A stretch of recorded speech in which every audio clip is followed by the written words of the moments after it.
Yo, so what's going on everyone? Glizzy here, and today we're going to be showing you an insane glaive build. This glaive build is easily one of the best builds in Destiny 2, allowing you to just chew through any enemy that gets in your way. Doesn't matter if it's a boss or if it's a high level enemy, you are going to be able to just melt through enemies with this glaive build. So with update 6.3.0, the update that came alongside Season of the Seraphs, glaives essentially got a huge buff. So this is directly from the TWAB. Glaive melee attacks now benefit from the exotic armor perks on Synthoceps, Worm God Caress, and Winter's Guile. So today we put together a build that takes advantage of these exotic perks, and pairing it up with the glaive, we are going to be getting some insane damage. So if you do go on to enjoy this Destiny 2 video, please be sure to let me know by smashing that thumbs up button. But without further ado, let's dive straight into it. So before we dive into the build, I wanted to show you guys how much extra damage glaives are doing when we take advantage of these exotic perks. So we went ahead and took a damage test for Synthoceps, Winter's Guile, and Worm God Caress. So Winter's Guile and Worm God Caress are essentially the same exotic. Only difference is they're found on two different classes. So the damage values we're going to be getting for Winter's Guile and Worm God Caress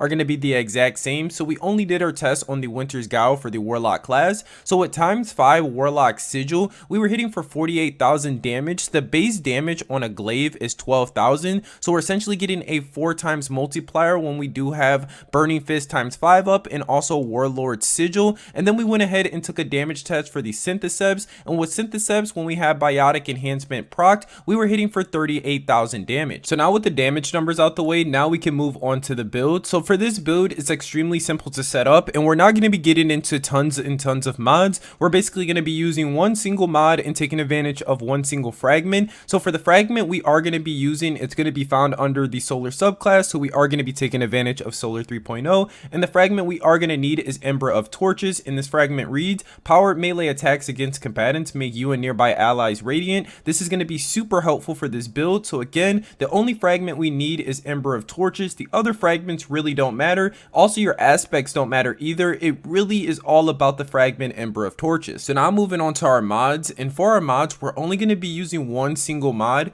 and the one we're going to be taking advantage of is the brand new artifact mod, Solo Operative. And this mod reads: while you are the only member of your fire team, you deal increased damage to all combatants. So the increased damage is a 15% damage increase intrinsically. So all you need to do is be the only person in your fire team to take advantage of this damage increase. So now moving on to our exotic. So we're going to be using Worm God Caress, but this exotic can be exchanged out for Synthoceps, and we are going to be getting into that when we get into part 2 of this build. But with Worm God Caress, you can also take advantage of this build on the warlock class by just simply using the Winter's Guile exotic, since we did just state that they are the exact same exotics. The only difference is they're found on two different classes. But Worm God Caress comes with the exotic perk Burning Fist, and this exotic perk reads: melee kills increase melee damage for a period of time. Additional kills extend the duration and increase effects. So finally, to finish up the build, we're going to be taking a look at our weapons. So we are going to be using a glaive so that we can take advantage of those exotic perks such as Burning Fist and biotic enhancements. So we are going to be using the Judgment of Kelgareth, and this glaive comes with the exclusive perk Close to Melee, and this perk reads: glaive projectile final blows improve glaive melee damage. Glaive projectiles or melee damage extends the duration. So it is a hefty damage increase, and all we need to do is land a final blow with our glaive projectile to take advantage of this damage boost. So finally, we're going to need a debuff so that we can debuff our enemies. So we're going to be using Tractor Cannon for an easy debuff. But with Season of the Seraph Season 19, we did just get another debuff mod which can be found on the artifact, and it is called Weaken Clear, and we can easily debuff enemies by using a grenade launcher. So not only can we debuff them, but we can put out some easy damage too. So all we would need to do is hit them once with the grenade launcher to debuff the enemy, and then we can start meleeing them to take advantage of the debuff that we just applied. But for this video, we are going to be using Tractor Cannon so that you can take advantage of this build in the future. So that concludes our build, and now for an in-game scenario. So now to get this entire build set up and rocking so that you can hit for nearly 100k per melee, first what we have to do is go ahead and proc Close to Melee. So we need to get a kill with our glaive projectile. Once we land a final blow with our glaive projectile, now we need to become radiant. So by becoming radiant, we need to use our powered melee. Once we are radiant, now we need to get to Burning Fist ×5. So we'll need to defeat 5 enemies. Once we have Burning Fist ×5, radiant, and Close to Melee up at the same time, now we want to go ahead and debuff our target with our Tractor Cannon. Once the target is debuffed, now we're going to be hitting for nearly 100,000 per melee. As you can see, we're hitting for nearly 91,000 per melee, which is just absolutely insane, and it's outputting outputting some amazing damage numbers. So Worm God Crest and Winter's Guile are absolutely amazing, and we can output some amazing damage when we use these two exotics and we pair them up with glaives, hitting for nearly 100k per melee. This is some amazing damage to output,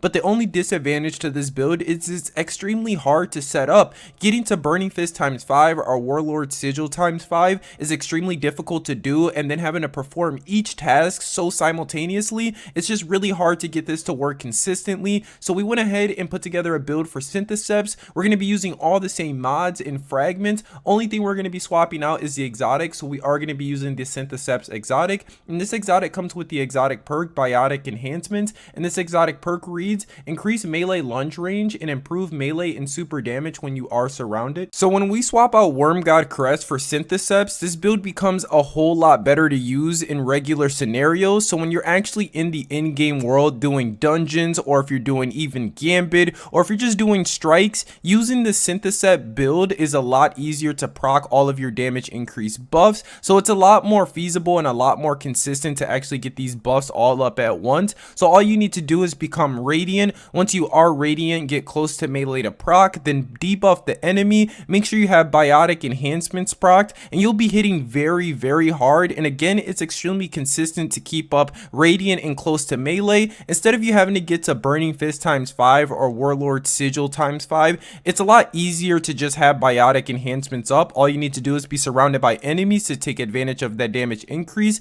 and it was hitting very hard. Again, it was doing a little less damage than Worm God Crest and Winter's Guile, but again, the setup for it is just a lot easier to set up and a lot more consistent. So overall, the exotic changes that were made with update 6.3.0 were just absolutely amazing, and glaives benefited so well from this exotic change. With exotics now being able to interact with glaives, glaives are definitely one of the best PvE options in the game. It doesn't matter if you're looking for a glaive to do ad clear, or if you're looking to survive or even do boss damage, glaive has all of those areas covered. I mean, with surviving with a glaive is super easy to do, especially since we just got the passive guard mod, which takes advantage of glaives. So that's just a fantastic mod that was added in season 19. And again, glaives are probably one of the best PvE choices to go with. In the previous seasons, only exotic that could interact with glaives was Karnstein's armlets, but now we have 4 total exotics that can actually interact with glaives and take advantage of that exotic perk on that piece of armor. So again, I'm just so blown away by where glaives have came to and how far they've actually come since their original release. Glaives are easily one of the best PvE choices in the game, and you definitely can't go wrong if you end up taking a glaive into some high-end PvE content. But yeah guys, that's gonna do it for me in this Destiny 2 video. If you did enjoy, please be sure to let me know by smashing that thumbs up button, and don't forget to subscribe for more. And I've been your boy T Glizzy. You guys have been my awesome viewers, and I'll see you guys in another. Peace.